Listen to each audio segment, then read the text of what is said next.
He's back. Hey, welcome back to ScreenCrush. I'm Ryan Airy, and this is all of the Easter eggs, references, and little things you might have missed in episode 7 of Daredevil Born Again. Guys, we're going to break down the final fight with Muse, dive deep into Daredevil's return, and talk about other connections to the Marvel Cinematic Universe that you may have missed. And as always, you can listen to ScreenCrush on all of your favorite podcast platforms. Subscribe today. Also, I want to mention an awesome Easter egg that we missed last week. The bank heist took place in the same bank where Spike Lee filmed the bank robber film Inside Man. Now, the episode opens with Fisk peering out of his window and asking Buck and Daniel, When you look out this window, what do you see? and Wilson answers with, Fear. Now, I was a little confused by this scene at first because in the comics, Muse paints an enormous mural of Daredevil outside the mayor's office to taunt him. In this opening scene, we had so many shots of Wilson from outside the window that I just assumed they were going to reveal a giant Muse mural outside. But instead, the fear Fisk was referring to was only, I guess, metaphorical. Then Fisk hears that Daredevil is back, and he actually seems relieved. He's back. Because now he's got somebody he can focus his rage onto. It seems like his goal is to have his own private police force who operate outside the law. And now he can use Daredevil as a scapegoat to achieve this goal. And to underscore his joy, as soon as he says he's back, listen to the hymns of the theme song start in the background. On the street, we see a bus ad for the New York Bulletin, the daily newspaper that Ben Urich and Karen Page worked for in the original series. And I like that the show has continued to give us these transition shots of just normal, everyday New York people. It helps keep the show grounded in a universe where some pretty outlandish stuff has happened in the city. In the hospital, Angela is flashing back to Muse in the Daredevil fight as Matt also flashes back to it in the shower. And here you can just feel the Catholic guilt eating at him. He broke a promise to Foggy, he caused Hector's death, or maybe he thinks that becoming Daredevil again is a way to atone for Hector's death. I mean, he actually seems sad when he remembers this. Yeah. I'm here. Maybe now he feels regret about saying that because he has to keep that promise and remain Daredevil. One of the key parts of Matt Murdock's character is that he is a superhero who loves being a superhero, but he hates that he loves being a superhero. He is always at war with himself. So when Heather tries to ask about his bruises, he distracts her with a kiss. Now notice how the Newton Brothers score starts like a low bass hum, like he's listening to Heather's heartbeat. But then this gradually expands into a more passionate score. And did you notice these shower tiles? They're hexagons! Not the beast! Now, connecting the bruise with the kiss, the pain with the pleasure, is a clever bit of writing. It relates back to how violence is a temptation for Matt, and being Daredevil gives him an adrenaline rush like he's being intimate with someone. Now, Heather calls him out on this in the next scene when she says, You put yourself in dangerous situations. Is this some sort of self-harm? I mean, she's not wrong.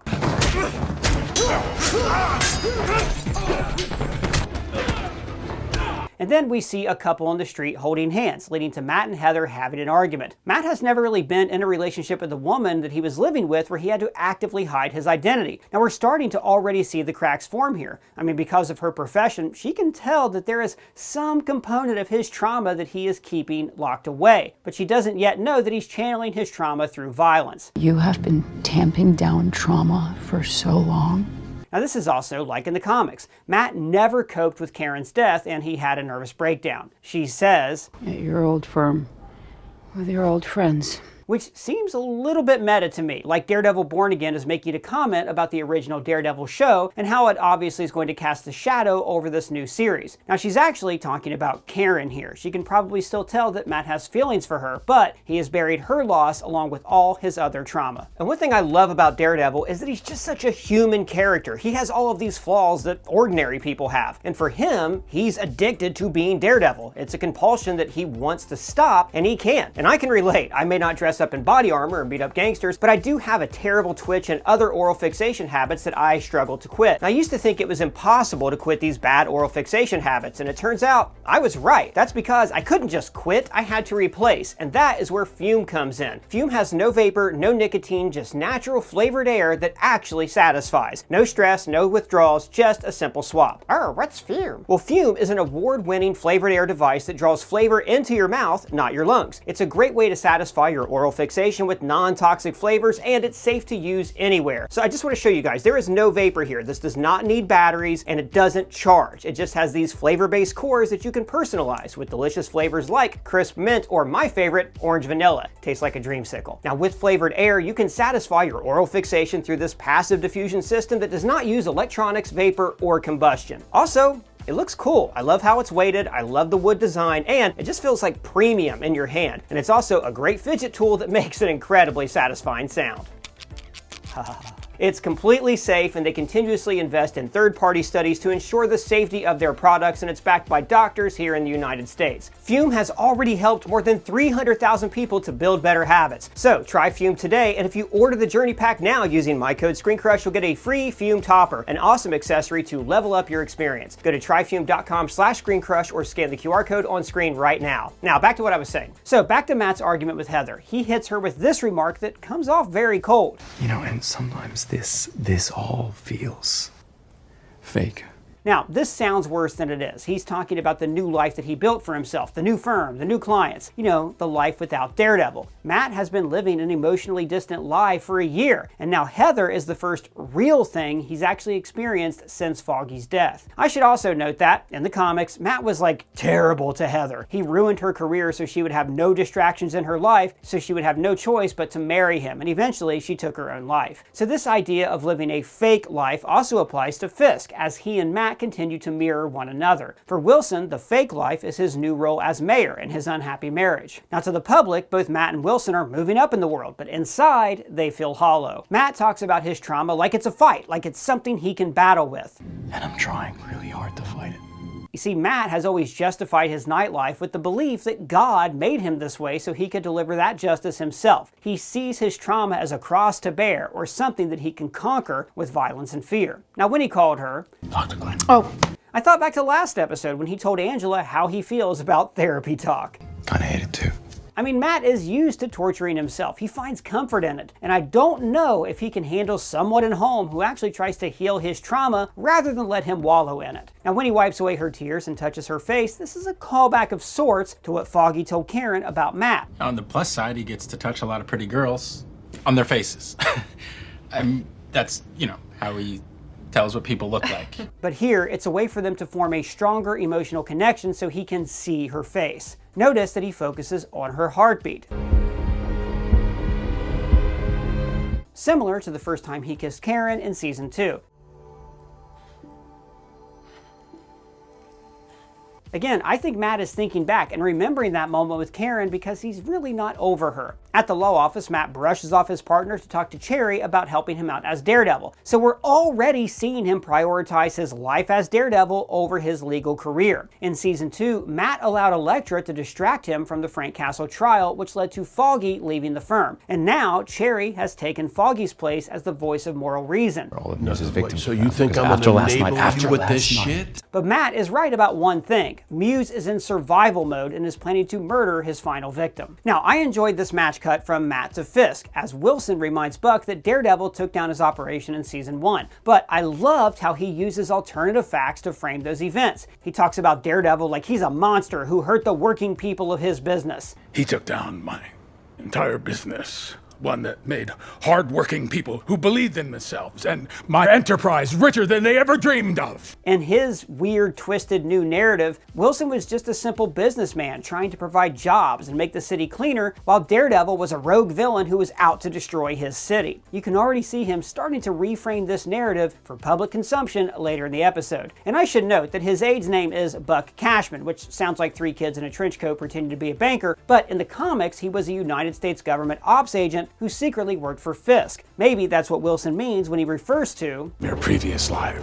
Detective Angie Kim and a forensics team go into Muse's hideout, where they see victims hanging from hooks, like they did in the comics. She also sees syringes and sketches of his murals. And I could be wrong, but this particular sketch looks like it might have been done by one-time Daredevil artist David Mack. Now, there's a bit of a canvas here, which is conveniently rare and expensive, so the writers can expedite Muse's capture. So this is intercut with Angela talking to Matt, when really, it should have been Angela talking to Detective Kim. But, you know, every scene in this show has to either have Matt or Kingpin in it. As our co-writer Ethan Ing pointed out though, Angie is a cop and Angela hates cops, so it would have made for an interesting dynamic if the two of them would have spoken in this scene. But instead, Angela describes the sketches to Matt. Now, in the comics, Muse's artwork makes him a unique foil for Matt. See, Daredevil can't see the murals. He can't pick out clues that Muse may have included in his art. And furthermore, in the comics, Muse has the ability to create a sensory blindness around himself that Matt's senses can't detect. And also, cameras can't see Muse. I mean, he literally makes Matt and the rest of the world blind. But the show decided to speed run through Muse's story, which I'll complain about in a review video coming out tomorrow. Seriously, I have thoughts. And I want to remind you guys that we have lots of Daredevil parody merch for sale at our merch store, ScreenCrushMerch.com, where we design all the merch ourselves. We have the No Fear hallway fight, Fisk Will Fix It yard sign and shirt, the Battle of New York newspaper, the classic Nelson and Murdoch logo and Law & Order tee, and of course Return of the King. You can find links for all of those down below. So Vanessa meets with Luca, saying, If you're looking for attention, there are other ways. Now when Vanessa meets with him, she sounds like a mother scolding her child. She takes credit for upping the tribute to 2.8, giving Luca an opening to try to drive a wedge between her and her husband. The rules were worth it when you were running things. It was better then. Now, this reminded me of a story from the Brian Michael Bendis and Alex Maleev run of the comics, where a gangster named Silk manipulated Richard Fisk, Wilson's son, into helping him overthrow the Kingpin. Luca asks, Why the hell does he want to be mayor? and I actually think that's a good question. See, I think he wanted to become mayor simply for revenge. He wanted to finally clear his name and change the narrative to make Daredevil the villain. In other words, Wilson Fisk wants to become the hero that his dad would respect. You wonder, did Fiorello LaGuardia sit here? He was a hero of my father's. That's right, just like everything else in the MCU, this all comes back to daddy issues. What's with all the daddy issues? We got Tony Stark, daddy issues. Jen. Thor, daddy issues. Loki, same daddy, same issues. Oh boy. And in his monologue to Buck, he spells out exactly why he wants revenge against Daredevil, especially with the way he spits out the word righteousness. Because it's righteousness. And then Muse goes to see Heather. Remember, we saw this guy at her book signing just a few episodes ago. Again, I think that they completely rushed this storyline, and not giving more time to supporting characters is hurting this show, but I'm gonna talk about that at length tomorrow. Now, he talks about a dream he had of a childhood birthday party where he should have been the center of attention. I go outside and someone hands me this bouquet of red balloons. And then my parents, they wheel up this giant birthday cake. Now, as we hear later, his parents also hired a live-in Taekwondo coach for him. So this kid grew up spoiled and rich. But the main point of his dream was, And they call for me to come over, but when I join them, they don't see me. I mean, no one knows I'm there. so this is an interesting reinterpretation of his powers from the comics, where his ability is to not be seen. But he's also echoing the sentiment of many struggling artists who just want the world to see and hear their message. Now, Sebastian's Taekwondo background does explain how he was able to go up against Daredevil. I mean, look, the guy's just an artist who wanted to express himself, but his parents wouldn't let him, like Billy Elliot, but with murder. I just want to dance with the ballet. Now, I should also note that all of this stuff is new and invented for this show. In the comics, Muse was an Inhuman, and they never revealed his real name. He did die, and he went to hell and came back. It's like a whole thing. So maybe, fingers crossed, he'll be resurrected in a future project with supernatural powers. So Angie pulls off some lightning-fast detective work, and for some reason, Fisk narrates the rap sheet right back to her. Involuntary commitment when he was 15. Expelled from Phillips Exeter. Involuntary commitment when he was 17. And another one when he was 20. My dude, she knows all that. Why are you reading that out loud? And his response, I'll take it from here. is all you need to know about this mayor. He wants to always be seen as the person in command of every success and take no credit for the failures. So he's actually using this to prop up his task force to be the city's new heroes. Heroes he controls. Now, when Bastion's nose bleeds, he uses the blood to create a self-portrait, and this is what all artists, I guess, strive to do, to suffer and put their pain into their work. But it's also a reminder that he puts his victims' blood into his work. Now, he calls this his true self because he believes that Bastion is the mask and Muse is the real him, similar to how Bruce Wayne sees Batman as his true self and Bruce is the mask. But Daredevil, the character, adds an interesting twist to this. You see, Matt Murdock is never sure which version of him is real. Is he a lawyer who dresses up as a devil, or a devil who pretends to be civilized? And this is what Matt meant earlier when he said, Heather, you realize I used to have this whole other life.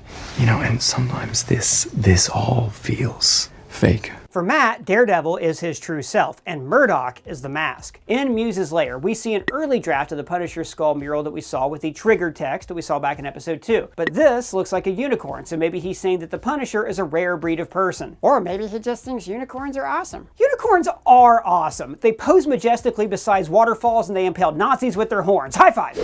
Matt drops in and begins to feel the drawing with his fingertips. Now he also does this in the comics. He read a prescription label with his fingertips, detecting the rising of the ink to be able to read what's on the paper. And this is how he finds Heather's sketch. And I love the moment where they intercut between this and him feeling her face from earlier in the episode. The show has actually done a terrific job of using editing and camera techniques to immerse us inside Matt's senses. It's also clever that he misses her face in the first few sketches, but when he finds the one with thicker paint, he's able to detect her features. But then we see Heather with the target over her bleeding eyes. Now the moment is so distracting for Matt that he doesn't hear Pal coming, so he knows he's been spotted and that Fisk will soon come after him. Then we cut to Muse torturing Heather. He says, I read your books, I've watched you, you know. And remember, Heather is working on a book about projected personas, people who wear masks. So something in this work must have really helped him justify living his life this way. This is why Muse looks at her as an inspiration. In her words, he finally found an outlet for his murderous artistic self. But then she undercuts this parasocial connection by saying, anybody who needs a mask is a coward. At her book signing, we saw that her book was called Live Without Fear, and you can see how this message would have resonated with Bastian. For years, he was afraid of his actual self, but Heather's words helped him to live without fear, to embrace his other identity as Muse. And the fact that he's motivated by fear is fitting because now he shares that fear by spreading it across the city, as Wilson tells us with this clumsy exposition. What do you see, sir? Fear, a city turning to a stop. So for Muse, this is devastating to hear. The woman who shaped his identity is rejecting him, just like his parents rejected him. I mean, he likely chose the name Muse because Heather was his actual muse, his inspiration for his artwork. He signs his name on her body to show that she is going to be his last masterpiece, which is why he brought along the canvas to arrange and display her dead body, just like he displayed these bodies of Inhumans in the comics. Also, Heather's sudden hatred of people wearing masks is going to be a wedge between her and Matt, reminiscent of the comics where, for instance, Gwen Stacy resented Spider-Man for her father's death. She says, don't you care about all the people you killed? Do you feel nothing? And in the comics, the answer is that Muse thinks he is honoring his victims by making them a part of something greater than themselves. And then, as the choral music crescendos,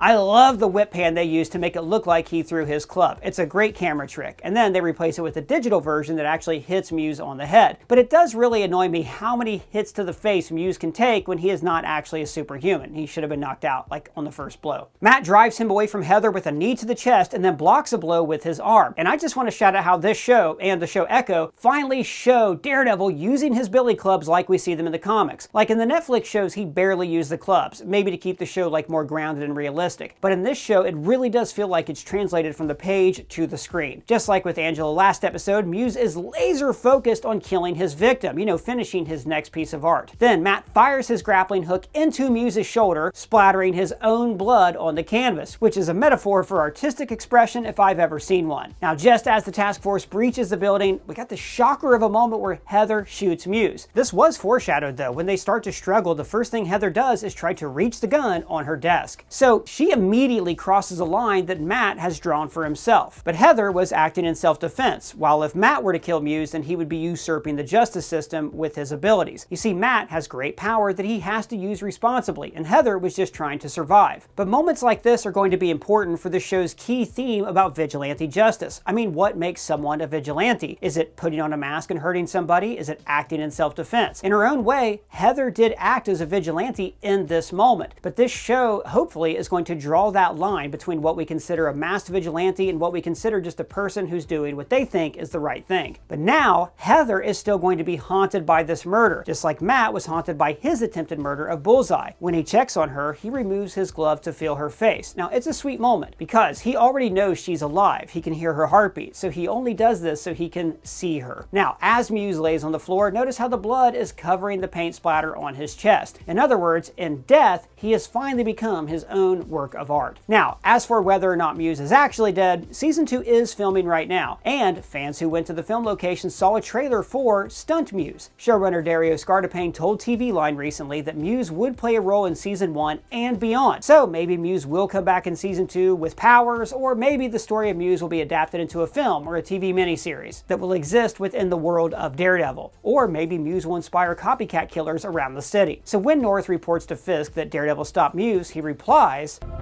Are you sure? Positive. Instead, Fisk, like a good dictator, rewrites history. What we do know is that you and your men did your job. That you stopped Muse. You are heroes. There was no one else up here. Fisk knows that he could reveal Matt's secret identity and take him down, but he wants him to suffer. He would rather see the public turn on Matt, turn on the vigilante justice that at one point put him out of business. So the Kingpin's real plan here is to rewrite the narrative so the city understands that he was the real hero all along. Now, North agrees to lie, but I should note that in the comics, North has a slightly similar story. He is a cop from Chicago who is charged with hunting down Daredevil, and he succeeds. But then he eventually decides that Daredevil is one of the good ones, and they end up working together. But notice the music in this scene. As they talk about Daredevil, we hear choral music. He was here. But as Fisk discusses the task force, we start to hear a marching snare drum because he's speaking to his soldiers. There was no one else up here. Isn't that right, Sergeant North?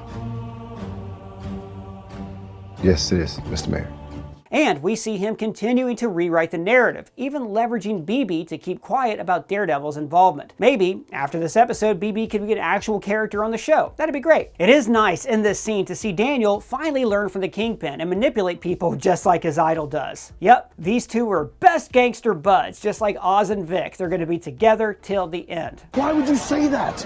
Why would you say that? So it seems like BB caves, just like at first her uncle Ben Urich tried to walk away from the Fisk investigation back in season 1. But I hope, as the season goes along, we see her learn who really killed her uncle, and then she'll decide to help Daredevil go after Fisk. In the hospital, Matt tells her, You killed him, Matt. You didn't have a choice. Now, I think we're going to see Heather grapple with this guilt for a while. Maybe her recollection of events won't actually be clear. So I think Matt will eventually reveal his identity to her just to make her feel better, but that is going to ultimately cause them to split up. Although she's already starting to suspect. You think he said my name? Who? Daredevil. And behind them, Spectrum News is broadcasting the story of the task force capturing Muse, but they're making it sound like Muse is just another masked vigilante, grouping him in with people like Daredevil and the Punisher. And then we cut to Vanessa setting up Luca, and this is like a nice bit of suspense. I genuinely thought that they might have her turn on her husband. Now the restaurant here, Bamonte's, is actually at this address, 32 Wither Street in Brooklyn. And there was like an extra detail in here that hinted that Vanessa could have been in on this. The last time we saw Wilson Fisk rent out an entire restaurant, it was for his second date with Vanessa. And the final song here is Don't Go, Please Stay, originally by the Drifters. And it starts as diegetic music playing within the restaurant, which means that Wilson was choosing to listen to it. So this is important because it means that Fisk chose this music because it reminds him of Vanessa. The lyrics go, if I called out your name like a prayer in the night, would you leave me alone with my tears? Or would this time be different in some way? Right, the song is a question, which fits the scene perfectly. We don't really know if Vanessa is with her husband or if she's planning a coup. Is she gonna stay or go? And finally, Fisk casually orders, Could you call Vanessa and ask her? She'd like me to bring her home some sold money there.